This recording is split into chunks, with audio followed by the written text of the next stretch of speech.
Today marks 1 week since I died. My death was a meticulously staged, multi-car pileup that sent my vehicle plunging into the river, where it was consumed by flames. No body was ever recovered.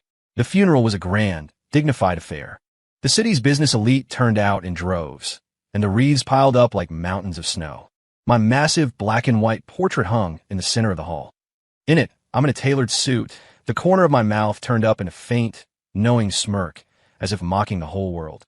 I was hiding in a corner of the crowd, wearing a baseball cap and a mask, a true ghost at my own memorial, watching the grand performance unfold with cold detachment.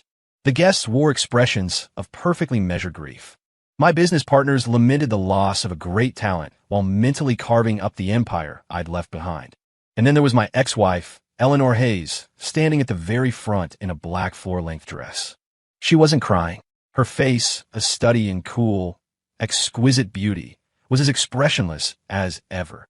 She looked like a statue carved from fine white marble, delicate, fragile, but utterly devoid of human warmth. She just stood there, perfectly still, as if the man being mourned wasn't her husband of 3 years, but a complete stranger. Looking at her, I felt a flicker of satisfaction. Eleanor, the heiress to the Hayes family fortune, had married me to secure her family's business interests. For 3 years, we were strangers sharing a roof, our relationship a polite and icy distance. She was my wife in name only, more like a roommate I occasionally slept with. Her composure was exactly what I wanted. I needed a clean death to escape the enemies clinging to me like shadows and start a new life. I didn't need anyone's tears or attachments, especially not hers. After the funeral, my plan was to disappear, to vanish without a trace. But some strange impulse made me stay. I wanted one last look, a look at the empty cage my death had bought me. Late that night, like a thief, I slipped back into the house we once shared, a sprawling villa nestled in the Highlands. Everything was just as I'd left it, unervingly quiet. I circled around to the back, easily scaling the trellis to the second-floor balcony of my study. The curtains were drawn, but a sliver of an opening revealed a dim, flickering light within. I pressed my face to the cool glass and peered inside. And then I saw something that would be burned into my memory forever. The study was dark, save for a circle of white candles burning on the floor. In the center of the circle sat my funeral portrait. Before it, a brass basin glowed, filled with the embers of burning mementos.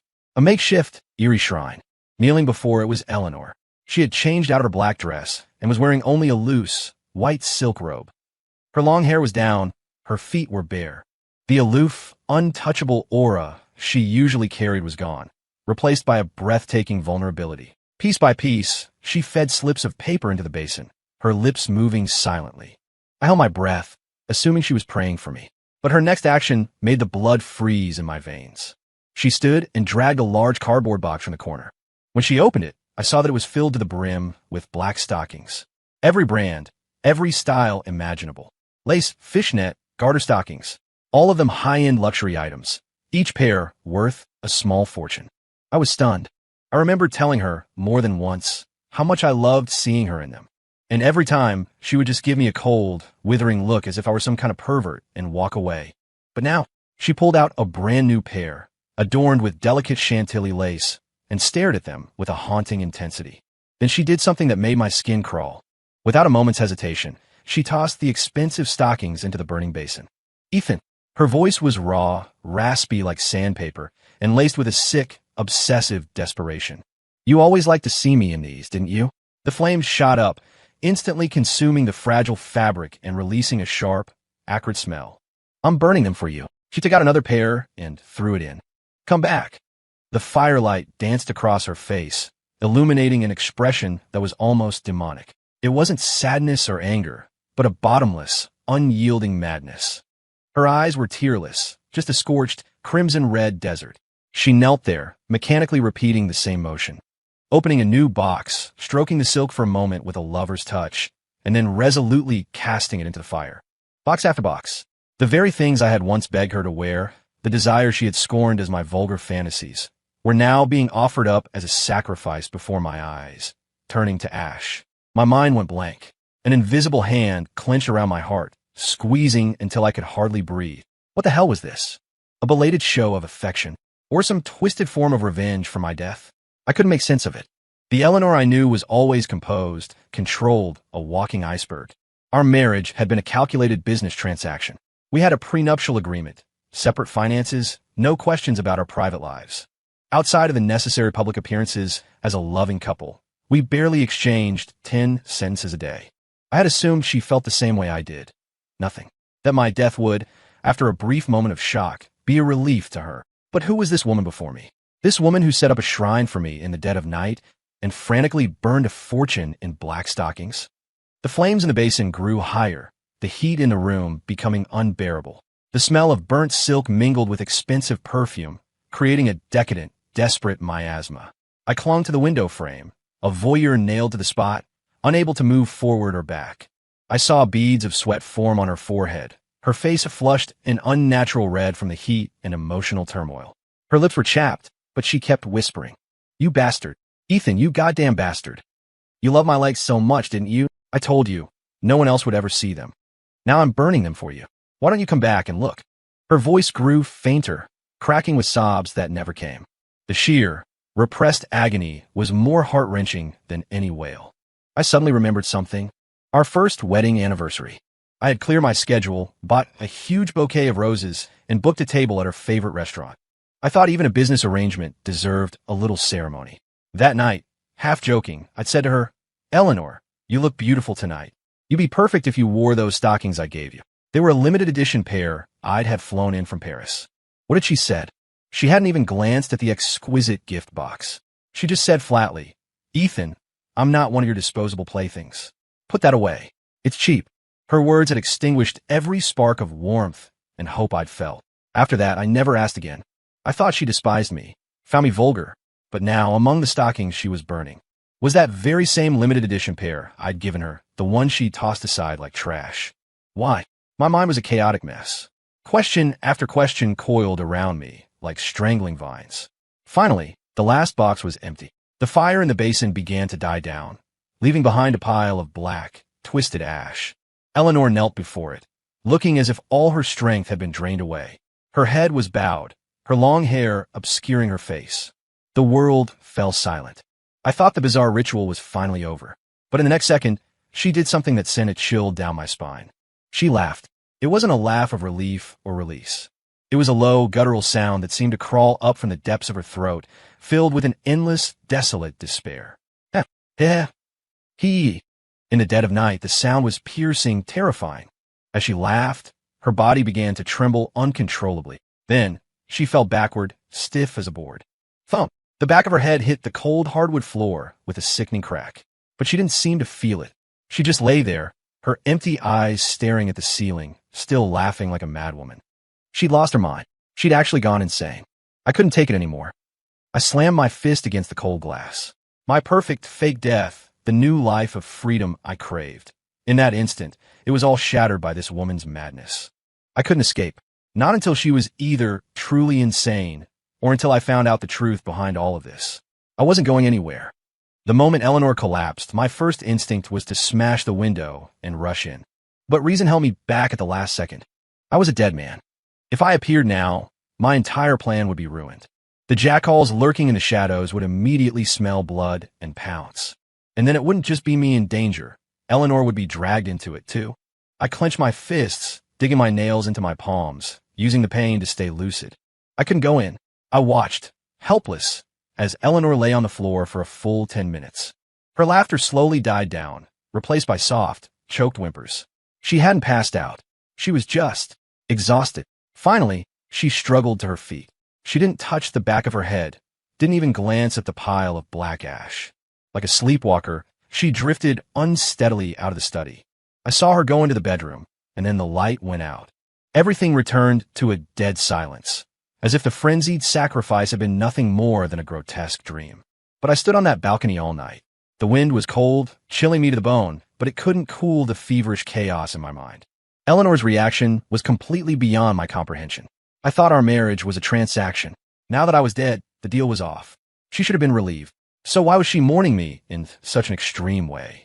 Those stockings. Could it be that she actually had feelings for me? The thought surfaced, only to be immediately dismissed. Impossible. If she loved me, why we spent 3 years living like strangers? The way she looked at me was always distant and wary, as if I were a dangerous object she had to keep at arm's length. Our bodies had known intimacy, but our hearts were separated by an ocean. I even had the sense that she was afraid of me. Was it all an act? But why would she pretend? At dawn, I slipped away from the villa and returned to the safe house I'd rented in the suburbs. This was the first outpost for my new life. Inside, a new passport, stacks of foreign currency, and a one-way ticket to South America were waiting for me. According to the original plan, I should have been on a plane today, leaving Ethan Vance behind for good. But now, I stared at the ticket, unable to make a move. Eleanor's pale, tormented face was burned into my mind. No, I couldn't just leave. I had to figure out what the hell was going on. Did she love me, hate me, or was there some secret I knew nothing about? I opened a laptop hidden in a secret compartment. It was connected to the private intelligence network I had built myself, a web of surveillance that covered the entire city. I was once a king in this city's underworld. There was nothing I couldn't find out if I wanted to. Even though I was dead, my network was still active. I typed in a string of complex code and hacked into the security system of the Highlands residential area. I needed to see how she was living her life without me. The security footage loaded quickly. Eleanor woke up at 7 a.m. sharp, changed into a crisp business suit, and applied her makeup with practiced precision. She was once again the untouchable CEO of the Hayes Corporation. She ate breakfast with a blank expression, then was driven to the office. At work, she was a force of nature, decisive and ruthless. Meetings, contracts, putting out fires. She handled it all without a hint of hesitation. Everything was exactly as it had been before my death. It was as if the broken, crazed woman from last night simply didn't exist. If I hadn't seen it with my own eyes, I would never have believed they were the same person. She was a master of disguise. Or maybe she had just become accustomed to wearing that icy mask. But why? Like the worst kind of stalker, I watched every second of her day on the screen, searching her placid face for any crack in the facade. But after a full day, I found nothing. Until she came home that evening. She didn't turn on the lights. She just sat alone in the vast, dark living room, motionless as a statue. Just as I thought she might sit there until morning, she stood up and walked into my closet. It was my personal walk-in closet, filled with my suits, shoes, and ties. I watched her reach out a slender hand and run her fingers over the sleeve of the suit I used to wear, her touch light, slow, almost reverent. Then, she took down a black dress shirt I often wore and clutched it tightly in her arms. She buried her face in the fabric, like a lost child, greedily inhaling the last traces of my scent that lingered there. My heart felt like it had been stabbed. So, she wasn't indifferent. She was just hiding all her grief and pain where no one could see it. From that day on, I became a true ghost. By day, I hid in my safe house, a shadow watching Eleanor's life from afar. At night, I would sneak back to the villa, a twisted guardian angel, watching the lights in her room turn on, then off. My escape plan was postponed indefinitely. The ticket to South America was tossed into a drawer where it began to collect dust. I told myself I was only staying to uncover the truth, but I knew I was lying to myself. I couldn't leave her. Not the woman who fell asleep at night clutching my shirt. Not the woman who armored herself in ice by day to single-handedly run a massive corporation.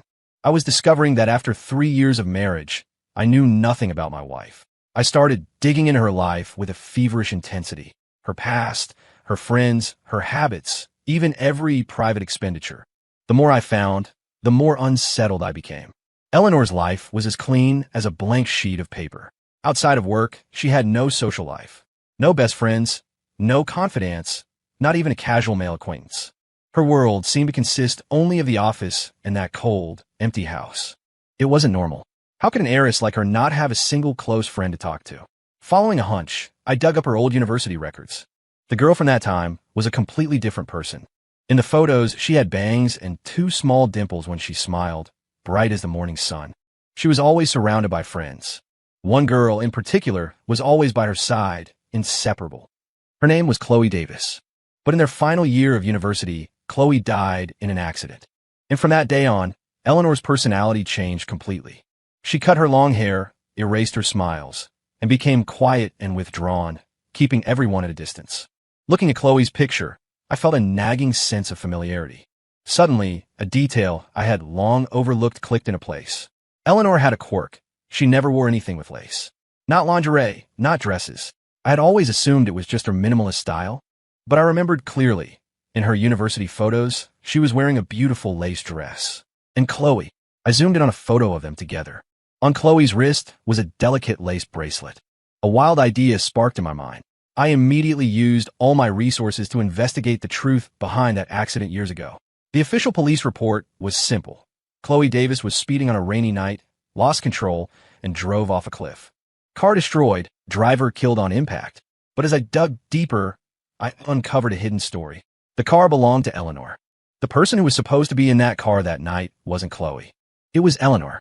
It was Chloe who got behind the wheel in her place. Why? As I wrestled with that question, I uncovered another shocking fact. The rich kid who had been aggressively pursuing Eleanor at the time, the one who had challenged her to that race, his family had been financially ruined years later by a man known only as K. The name was like a poisoned dart straight to my heart. He was the entire reason I'd fake my death. My oldest and most dangerous enemy. Why? Why was K connected to all of this? Was it possible that the accident all those years ago was no accident at all? The mention of K's name filled the air with a thick stench of conspiracy and danger. I immediately dropped my investigation into Eleanor's past and focused all my energy on the connection between K and the Hayes family. K was a rival I'd made back in my underworld days. He was vicious and cruel, and we had a bloody history. After I went straight and started my own company, he clung to me like a rabid dog. That was the real reason I had to die. Only by vanishing completely could I get him off my trail and protect the people around me. I'd always thought his vendetta was with me alone. But now, it seemed things were far more complicated. Eleanor's father, Robert Hayes, was known as a gentleman in the business world, humble and low-key. The Hayes Corporation specialized in luxury real estate, a world away from my former criminal enterprises. What possible connection could they have? I used my access to breach the Hayes Corporation's internal financial systems. After poring over a decade of financial records, I finally found it, a single thread. About 5 years ago, the year before Eleanor and I were married, a massive sum of money flowed into the Hayes Corporation from an overseas account. On the books, it was flawlessly disguised as profit from a foreign investment. But I knew it wasn't normal, because behind that foreign investment company, I saw a familiar name, K. My heart sank like a stone. The Hayes family had been entangled with K all along. Robert Hayes was far from the clean-cut businessman he appeared to be. That money wasn't an investment. It was a payoff. Protection money. So, what had happened between them that would force a proud man like Robert Hayes to bow to a street thug like K? Could it be related to Chloe Davis's death? I followed the money trail, digging deeper. Finally, in an encrypted, deleted email archive, I found the answer. It was an email from Robert Hayes to his most trusted confidant. The contents made my blood run cold. Years ago, the rich kid pursuing Eleanor was actually K's only son. That street race wasn't some youthful dare. It was a trap set by K's son and his friends. Their plan was to stage an accident and assault Eleanor. Chloe had overheard their plot. To protect Eleanor, she had secretly put on Eleanor's coat, got in her car, and drove to that fatal rendezvous. She had hoped that her accident would trigger a police investigation and expose their conspiracy. But she had underestimated K's power. In the aftermath, K used his influence to bury all the evidence, framing it as a simple traffic accident. And Robert Hayes, to protect his family and shield Eleanor from further harm, chose silence. He didn't dare go to the police, didn't dare speak out. He just swallowed the bitter truth. That massive payment was K's hush money, and a way to keep the Hayes family under his thumb. I finally understood. I finally understood why Eleanor had changed so drastically. She hadn't changed. She had turned herself into a living tombstone for Chloe Davis. She punished herself with coldness and distance, believing she was responsible for her best friend's death. She refused to wear lace because Chloe had loved it. The sight of it was a constant reminder of the girl who died for her, and the reason she agreed to marry me. My heart clenched. I couldn't bear to think about it. I stumbled into the bathroom and splashed cold water on my face again and again, but I couldn't extinguish the fire raging inside me. It was a fire of fury, of regret, and an overwhelming, crushing ache for Eleanor. All this time, what I'd seen as coldness and detachment was just a thin shell of ice she used for protection. Underneath, her heart was already shattered, bleeding. As I was reeling from the shock and self-blame, something even more unexpected happened. The computer in my safe house blared with a piercing alarm. It was the highest level security alert I had. It meant my private network was under a brute force attack from an outside source. And whoever it was, they were good. So good they had already bypassed my first 3 firewalls. I shot back to the computer, my fingers flying across the keyboard, try to trace the intruder's IP address. But their anti-tracking skills were beyond anything I'd ever seen. They moved through my digital world like a ghost, leaving no trace. Just as I was about to pinpoint their general location, the attack suddenly stopped. A single line of text appeared on my screen. "I know you're not dead, Ethan." My pupils contracted. He knew who I was. Who was he? One of Kay's men. The feds?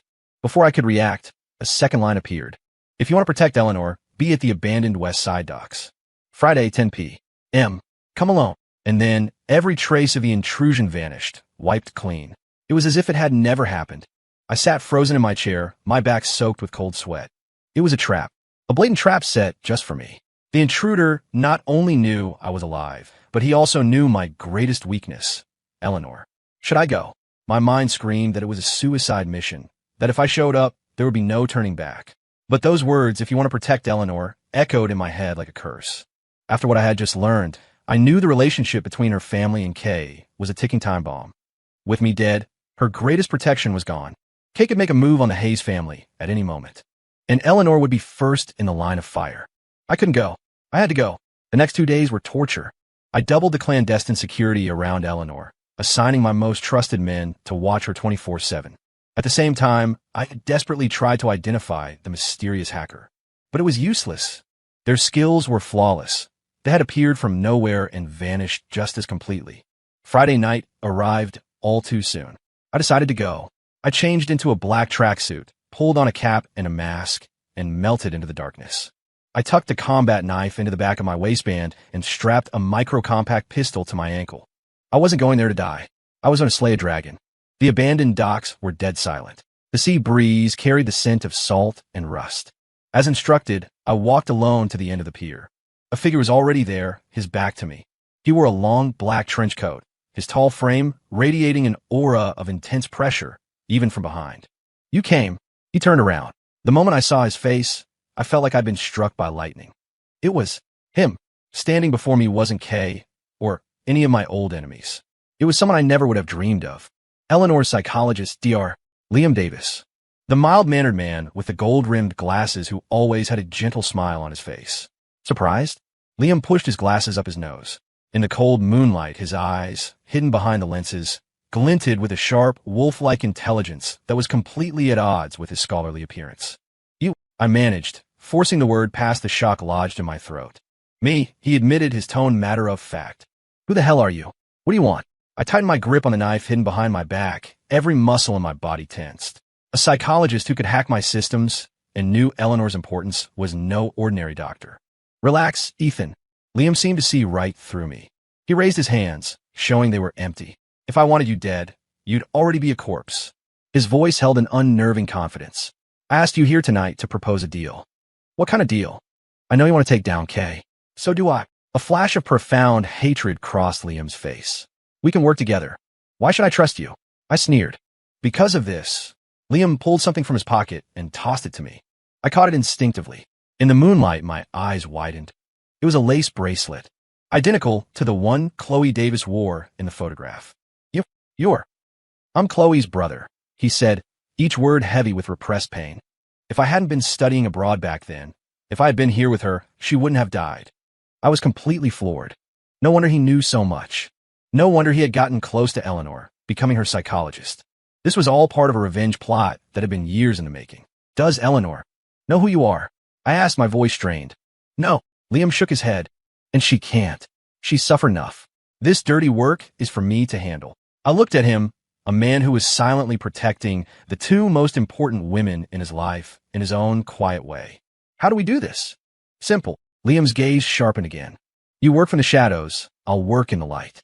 You give me the evidence of Kay's criminal activities, and I'll use it to ruin him on the business end. I want him to pay for my sister's death. I want him to lose everything. And after he's gone?" "After he's gone," Liam looked at me, his gaze deep and searching. "Eleanor is your responsibility. Take her away from here. Go as far as you can and never come back." His words struck a chord deep inside me. It was the best possible outcome. Once Kay was out of the picture, all the threats would be gone. I could come back to life and take Eleanor away from this city of lies and deceit. "Okay," I said, without a moment's hesitation. "You've got a deal. From that day on, Liam and I formed the most secret of alliances. We were two hunters working in perfect sync, one in the sunlight, the other in the shadows, slowly tightening the net we had woven for Kay. Liam used his position as Eleanor's psychologist to stay close to her. On one hand, he helped soothe her increasingly fragile emotional state. On the other, he carefully extracted more information about the early dealings between the Hayes Corporation and Kay. Meanwhile, I fully embraced my role as a ghost. I began to systematically gather evidence of all of Kay's crimes over the years: smuggling, money laundering, assault. Each one was enough to put him away for life. The process was far more difficult than I had imagined. Kay was meticulous and ruthless. He had destroyed most of the critical evidence. Just as I was hitting a dead end, an unexpected event gave me the opening I needed. Eleanor's company was in trouble. A major real estate project under development by the Hayes Corporation was suddenly hit with a scandal involving serious structural quality issues. The city shut it down and launched a full-scale investigation. Public opinion turned against them overnight, and the company's stock price plummeted. I knew instantly it was Kay's doing. It was a warning shot. With me dead, he must have thought the Hayes family was an easy target. I called Liam immediately. Kay made his move. My voice was ice. "I know," Liam replied, his tone unervingly calm. "Don't worry. This is part of the plan." "What do you mean? If you don't back a predator into a corner, how will he ever show his true colors?" Liam's voice held the cool confidence of a master strategist. "Ethan, this is our chance. Right now, all of his attention is on the Hayes Corporation. This is the perfect time for you to get inside his stronghold and find the core evidence." It clicked. This was a setup, a trap Liam had laid to lure the snake out of its hole. He was willing to risk the entire Hayes Corporation as bait. This man was even more ruthless than I had thought. "Does Eleanor know about this?" I had to ask. The line went silent for a moment. "No," Liam said, his voice strained. "Some things are better for her not to know." I hung up, a swirl of emotions churning inside me. I didn't know if what Liam was doing was right, but I knew I had no other choice. That night, I infiltrated Kay's private penthouse club. It was his fortress, the nerve center for all his illegal operations. The security was said to be impenetrable, that not even a fly could get in. But I wasn't a fly. I used to be a regular here. I knew every secret passage, every blind spot in the surveillance system. I moved like a phantom, bypassing guards and cameras, and slipped into his top-floor office. The office was just as I remembered it. Opulent, with the garish taste of new money. I had no time for sightseeing. What I needed was in the safe, hidden in an adjoining room. Inside was his original ledger, the one with all his dirtiest secrets. I stood before the safe and took a deep breath. A 6-digit code. I didn't know the combination, but I knew Kay. He was arrogant to a fault and deeply superstitious. The code would be related to his date of birth, or some number he considered lucky. I tried a few combinations I remembered him mentioning in the past. All failed. The alarm could be triggered at any second. Sweat beaded on my forehead. Just as I was about to give up and resort to brute force, a detail I had overlooked flashed through my mind. Kay's only son, the one who indirectly caused Chloe's death. His birthday. I quickly punched in the date. A soft click echoed in the silent room. The safe was open. Inside, there were no gold bars or stacks of cash as I'd expected. Just a single, black, encrypted hard drive. I immediately connected my portable decryptor and began copying the contents. Time ticked by, each second an eternity. My heart hammered against my ribs. Finally, after 10 agonizing minutes, all the files were successfully copied to my flash drive. I didn't waste a second, immediately backtracking the way I came. Just as I was about to leave the club, thinking I was home free, the unexpected happened. 2 drunk bodyguards were stumbling down the hallway, arm in arm, heading right for me. I was in a camera blind spot, but it was also a narrow corridor with nowhere to hide. I pressed myself flat against the wall, trying to disappear into the shadows. One of the guards fumbled for a lighter to light a cigarette. Click! The small flame illuminated the space in front of him, and it illuminated the pair of sneakers I was wearing, hidden in the dark. "Who's there?" The guard's drunkenness vanished instantly. Damn it! Without hesitation, I lunged forward. Before they could react, I drove my elbow like a blade into the side of one man's neck, striking his carotid artery.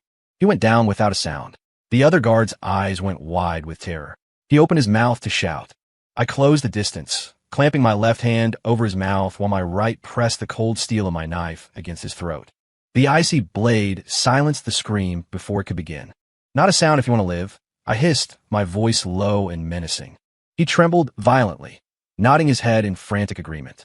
I used him as a shield, backing away toward the emergency exit. Once there, a single, heavy punch sent him crumpling to the floor, unconscious. The alarm finally went off, its shrill cry tearing through the club's quiet opulence. I didn't dare linger, sprinting for the exit with everything I had. Behind me, I could hear the chaos of shouting and running footsteps. Fortunately, I had already planned the perfect escape route. By the time I shook the last of my pursuers and made it back to the safe house, it was 3 a.m. I was drenched in cold sweat, my heart threatening to beat its way out of my chest. But clutched in my hand was the flash drive, the key to sending Kay to hell for good. I immediately encrypted the contents and sent them to Liam in secure, separate batches.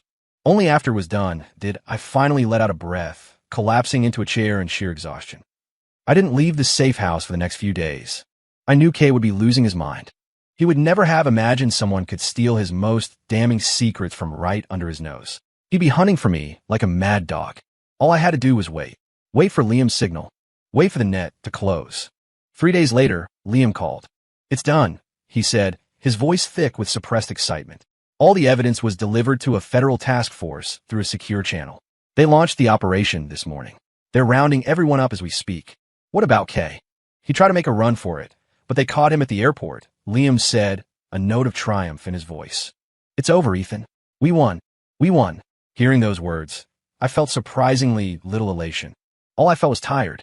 The string that had been pulled taut for so long finally snapped. "How's Eleanor?" I asked. "The crisis at the company is over. She's fine," Liam said. "Ethan, it's time for you to go see her." After hanging up, I didn't move. I stared at the stranger in the mirror. For my death, I had completely changed my appearance. I grown my hair out, sported a beard, and wore a pair of non-prescription glasses. I looked like a down-on-his-luck artist, a world away from the sharp, confident Ethan Vance of the past. Was this how I was going to face Eleanor? Tell her I wasn't dead, that I was back. And then what? Tell her our entire 3-year marriage was built on a foundation of filthy lies. Tell her that her own father had allowed her best friend's killer to walk free for his own gain. Tell her that I, her husband, had known and chosen to run away from it all with a fake death. How could I even begin to explain? What right did I have to reappear in her life? A wave of cowardice, stronger than any I'd ever known, washed over me. I was afraid of the shock in her eyes, afraid of the hatred, and most of all, afraid of her disappointment. Maybe letting her believe I was dead was the kindest thing I could do. Without me, without Kay, without all the dirty secrets of the past, she could start a new life. And I should just disappear like a real ghost. I pulled out the plane ticket to South America again. This time, it seemed I had no reason left to stay. But just as I was about to book the next flight out, my phone rang. An unknown number. I hesitated, then answered. The voice on the other end was one I never expected to hear. "Ethan, it's Ben Carter." Ben, my most trusted assistant before I died. The man who had orchestrated the entire accident. "Ben, don't ask how I found you."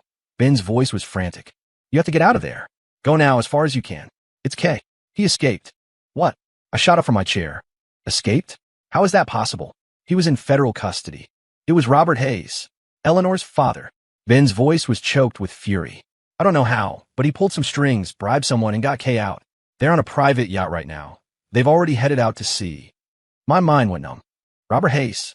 Why would he rescue Kay? They were enemies. Where are they going? I demanded. "I don't know, but they took someone with them." Ben's voice trembled with fear. "Who?" "Eleanor. They took Miss Hayes with them." "You said what?"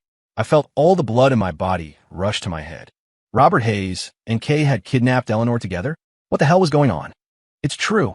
Ben was almost sobbing. "My guys saw it with their own eyes. They forced her into the car." "Ethan, something is wrong." "Robert Hayes. I think he's gone insane." "Insane?" A man who could conceal the truth about his daughter's best friend's murder for years for the sake of profit. I wouldn't put anything past him. But even a monster doesn't devour its own young. Why would he turn on his own daughter? Unless Eleanor had something that he, or Kay, wanted more than anything. A horrifying thought struck me like a bolt of lightning. I lunged for my computer, pulling up all the confidential files of the Hayes Corporation at lightning speed. I scanned through mountains of data, frantically searching for any link between Robert Hayes and Kay. Finally, in a triple encrypted folder, I found a file named the Chimera Project. When I opened it and saw the contents, my blood turned to ice. It wasn't a business plan. It was a complete, procedural report for an organ transplant. The recipient, Kay. The donor, Eleanor Hayes. The organ. A heart. I understood. I understood everything. Kay never had a son. The so-called rich kid was just a cover, some orphan he'd adopted. Kay himself had a severe heart condition and was in desperate need of transplant. And he, just like me, had a rare blood type, Rh negative. His obsession with the Hayes family, the whole setup with the street race, it was never about a woman. His target, from the very beginning, was Eleanor, who shared his blood type. What he wanted was her healthy heart. And Robert Hayes, that inhuman monster. The reason he broke Kay out of custody, the reason he kidnapped his own daughter, was to finalize the deal, a demonic transaction to trade his daughter's life for the future prosperity of the Hayes family. Art! I let out a primal roar and slammed my fist into the monitor. The screen shattered, and a sharp pain shot through my knuckles. Blood streamed down the back of my hand, but I couldn't feel a thing. In that instant, every shred of reason was incinerated by a tidal wave of pure rage. Robert Hayes. Kay, I'm going to kill you both. I immediately called Liam. Liam, Eleanor's been kidnapped by her father and Kay. They're going to take her heart. My voice was twisted with a fury so intense it was bordering on madness. What? Liam sounded just as shocked. Track Robert Hayes's private yacht. Now. I don't care what it takes. Do it. Okay, I'm on it. I hung up and moved without thinking. I ran to my room and dragged a heavy black case from under the bed. I threw open. Inside, nestled in foam, lay the disassembled parts of a Barrett M82A1 sniper rifle. The steel was cold, gleaming with a bloodthirsty light. It was the last thing I had kept from my old life. I had sworn I would never touch it again, but now I had no choice. With practiced speed, I assembled the weapon and checked the ammunition. Then, I looked at myself in the mirror. I ripped off the glasses, grabbed a knife, and hacked away at the long hair. I scrubbed my face raw with a towel, removing the last traces of my beard. In the mirror, the man who stared back was the one I thought I'd left behind. The old Ethan Vance, his eyes burning with hellfire. Eleanor, hold on. Not even God is going to take your heart from me. Liam was fast. In less than 30 minutes, he sent me the real-time location and heading of Robert Hayes' yacht. Their destination was international waters. Once they crossed that line, they would be beyond the reach of any law. And, at their current speed, they would be out of territorial waters in less than 3 hours. I didn't have much time. I called Ben Carter. Ben, I need a helicopter and the best pilot you can find. Now, right now. A helicopter? What are you going to do? A rescue, I said, offering no further explanation. Ben didn't ask any more questions. He just said one word. Done. That was the trust between us. 30 minutes later, a black EC-135 private helicopter was waiting for me on the roof of the building. I slung the heavy sniper rifle over my back, grabbed a duffel bag filled with ammunition and a medical kit, and jumped aboard. Target, due east 125 nautical miles, I ordered the pilot. With a deafening roar of the rotors, the helicopter lifted off, a black hawk soaring out over the vast, churning ocean. The weather at sea was turning. What had been a clear sky was now a dark mass of churning clouds, the wind whipping the waves into a frenzy. The helicopter bucked and swayed in the turbulence, and my heart sank with every jolt. Eleanor, how are you? Are you scared? You have to hold on. Just hold on until I get there. An hour and a half later, the pilot's voice crackled in my headset. Boss, I got a visual.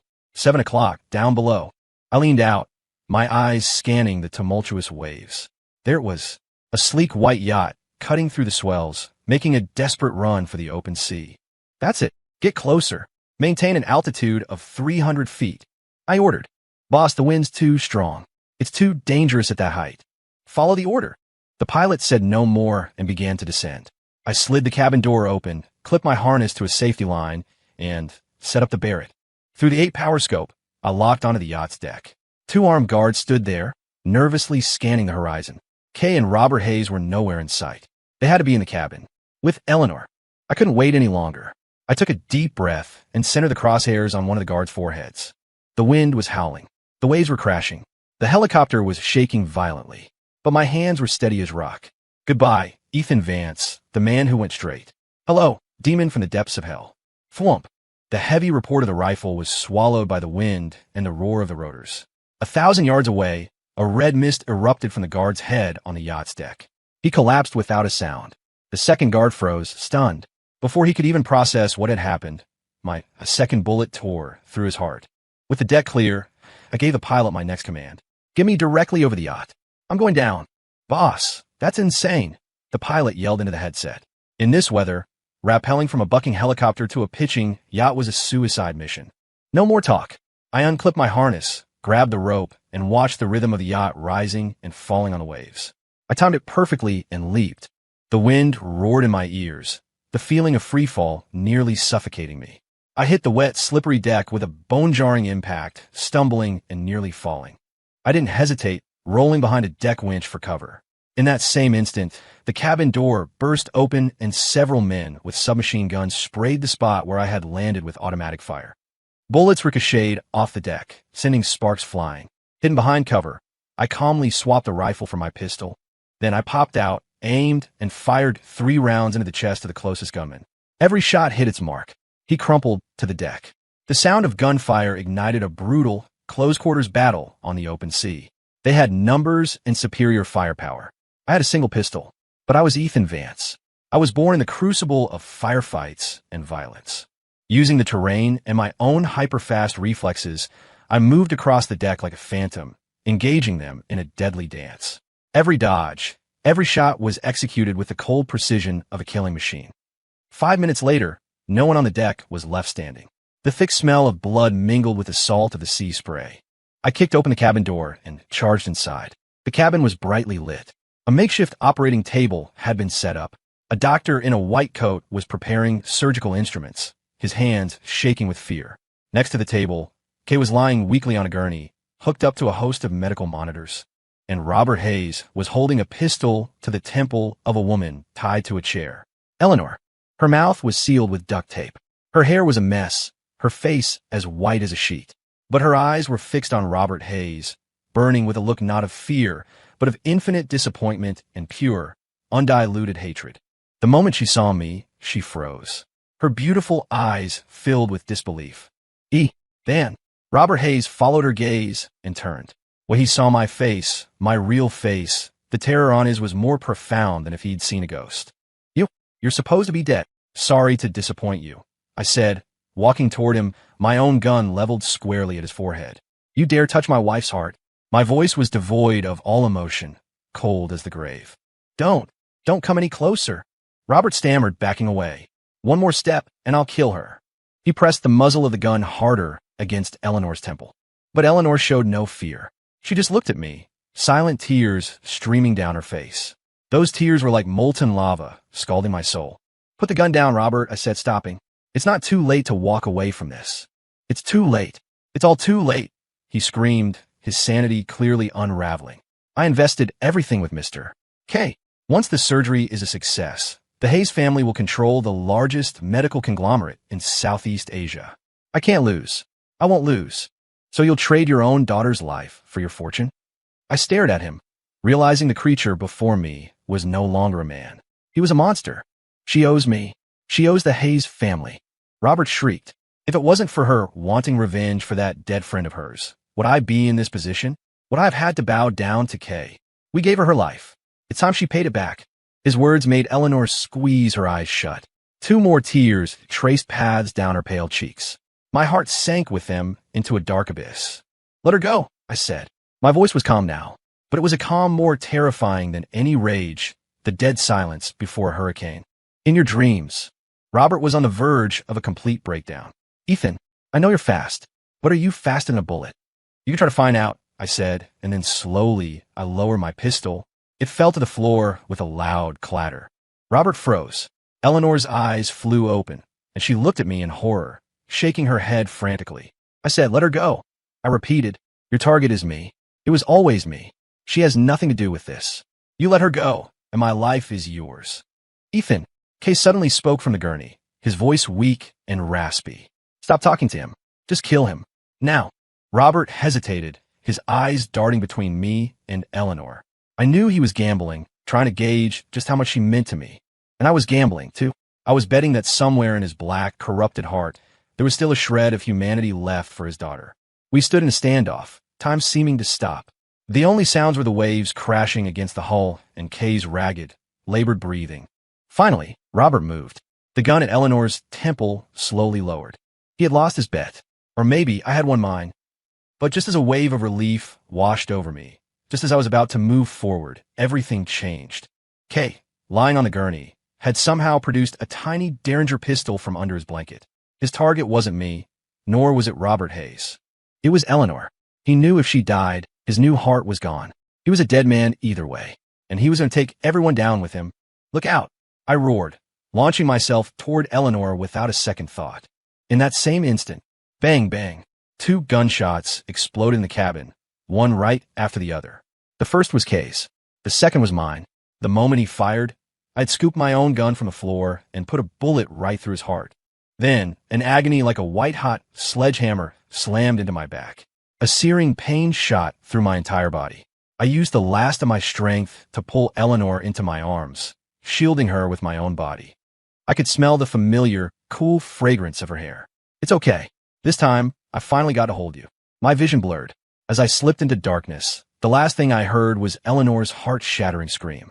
Ethan, I don't know how long I was unconscious. When I came to, the first thing I smelled was the faint, sterile scent of antiseptic. I slowly opened my eyes to a white ceiling. I wasn't dead.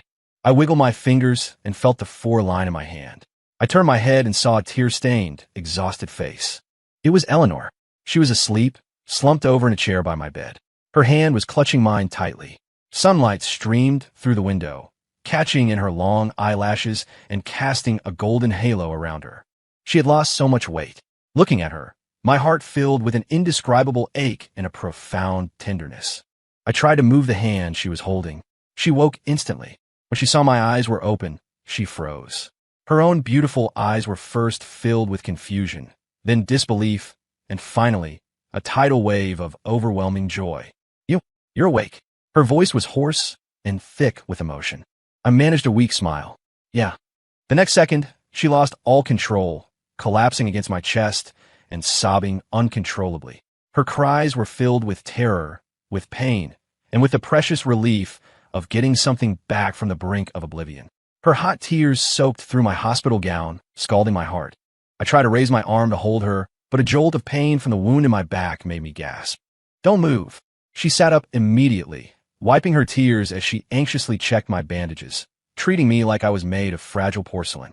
The doctor said, the bullet was less than half an inch from your heart. Any closer, and I would have never seen you again. She started crying again as she spoke. I lifted my hand and gently wiped a tear from her cheek. Silly girl, my voice was dry from disuse. I promised my wife I'd spend a lifetime watching her wear the most beautiful dresses. I wouldn't dare die and break that promise. She stared at me, stunned. Then, a deep blush spread across her face, coloring her cheeks, and even the tips of her ears a lovely shade of pink. I realized it was the first time I had ever seen her blush. So, the iceberg could melt after all. Later, I learned what had happened on the yacht. Kay had died instantly, and Robert Hayes, after witnessing it all, had completely lost his mind. When the Coast Guard arrived, he was still muttering about the Chimera project. He would spend the rest of his life in a psychiatric hospital. As for me, I had been in a coma for a week due to blood loss. And for that entire week, Eleanor had never left my side. On the day I was discharged, Liam came to pick us up. He saw our hands clasped tightly together, and a genuine smile spread across his face. He said to me, Ethan, thank you, and congratulations. I said, I'm the one who should be thanking you. I pulled him aside and asked quietly, when is the anniversary of your sister's death? Liam paused for a moment before telling me the date. I nodded, committing it to memory.